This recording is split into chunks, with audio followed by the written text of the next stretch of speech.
Hello and welcome for another tips and tricks.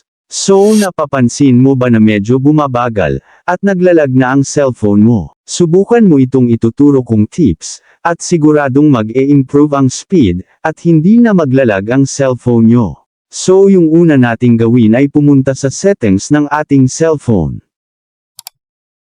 Then i-click ang connection, o network and internet. Then hanapin ang more connection settings. Then i-click nyo ito. Hanapin ang private DNS. Then i-tap nyo ito. Pagkatapos dito ay i-select nyo naman ang private DNS provider hostname. Then i-type ang dns.google. Pagkatapos ay i-click ang save.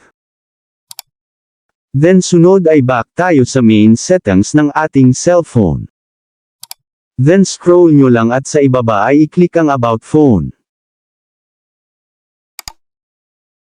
Then sunod ay i-click nyo naman ang software information. Then hanapin nyo naman ang build number. Then i-tap nyo ito ng 7 times. Tapos ilagay nyo lang ang inyong screen lock password, fingerprint, pattern, or PIN number. Then back na tayo sa main settings ng ating cellphone. Then scroll up at sa ibaba ay i-click ang developer option. Then dito sa developer option, ay scroll nyo lang at hanapin nyo ang network download rate limit. Then i-tap nyo ito. Pagkatapos ay i-select ang no limit. Upang mas mabilis, at walang limit ang internet speed ng ating mobile phone. So pagkatapos natin dito sa network download rate limit, ay scroll nyo lang hanggang makita nyo ang window animation scale. Then i-tap nyo ito. Then dito ay i-set natin ang animation scale sa 0.5. Sunod ay i-click nyo naman ang transition animation scale. Then i-set ang animation scale sa 0.5.